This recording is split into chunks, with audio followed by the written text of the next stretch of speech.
The plunge into AA, otherwise known as Alcoholics Anonymous.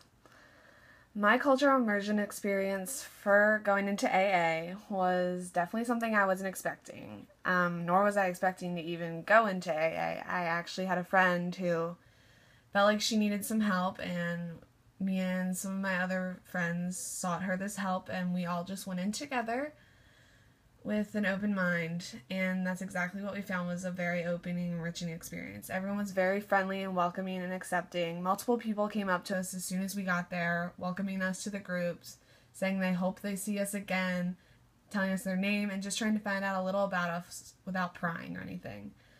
Everyone there is very trusting. It is a very closed group once you're there. You know you don't talk about AA outside of AA because it's all these other people's life experiences and true hardships and struggles that they've overcame, and it's all amazing to hear.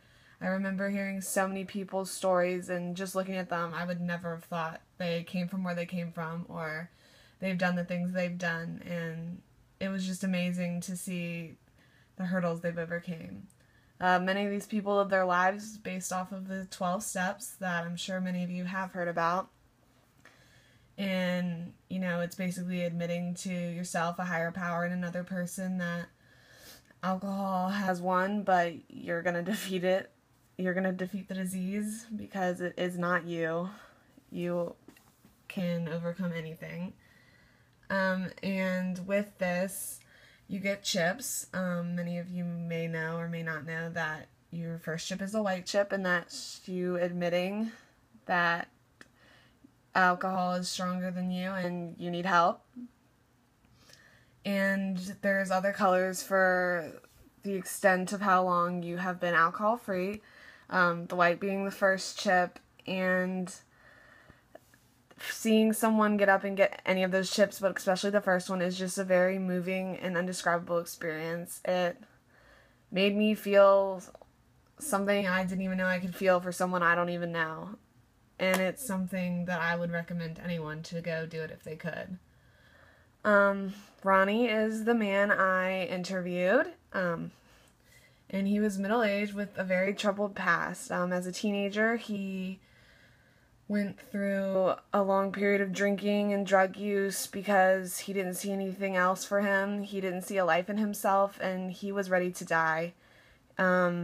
He said the thing that changed his life was one day the police came and found him in a ditch, and he was ready to kill himself and commit suicide, and he was overdosed on pills, and they brought him in, and they took him to the Hope House, and in the Hope House, he turned his life around with his counselor and his supervisor, and the friends he made there. He made a change that has altered his life dramatically. He is now the VP in a company. He actually just recently got back from a trip from Florida for his company. He is doing extremely well, married, children, the whole enchilada, and he never thought he would have. And I would never have known that looking at him. He looked like a completely normal man just going on with his life.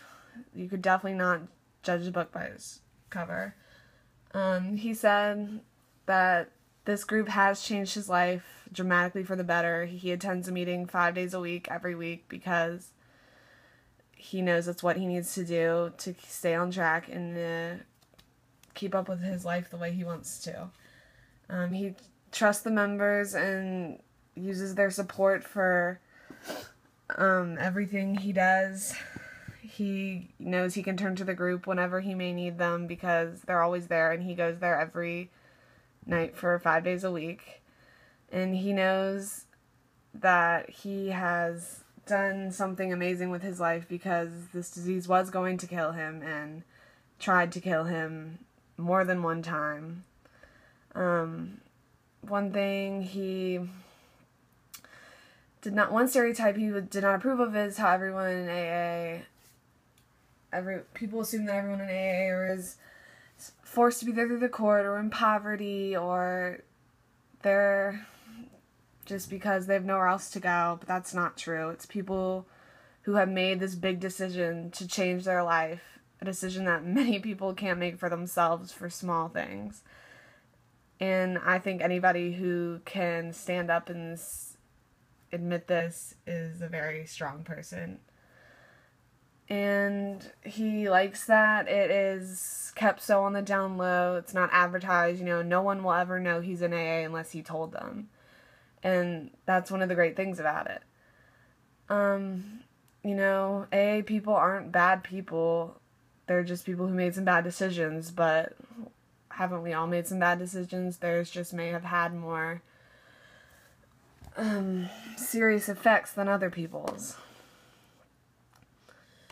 The comparison and contrast. The stereotype of many people in AA is that they don't have a job, or they have a crappy job, or they're doing drugs, or over-the-counter pills, smoking cigarettes all the time to cope with their stress, dressing poorly as if they're in poverty, rude, mean because they can't drink, very obviously in remission with messed up hair or face, or, yellow teeth, just anything that would give you a sign of alcoholism, when in fact many people in the program you would never know are in the program. And I can't believe some of the people that are in the program. They look like they are, millionaires and should have everything together and have always had everything together, but obviously they haven't. They're people just like you and me.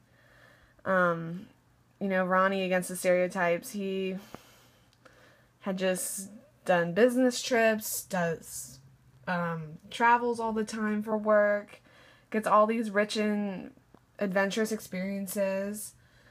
He doesn't smoke cigarettes at all, and he's never used other drugs and will never use other drugs. He dresses very nice, usually in suits or khakis.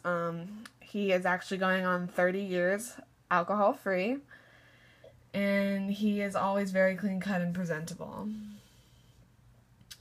And Ronnie's comment on intersections was, "Just because I'm a member of AA does not make me any less of a human being than anyone else.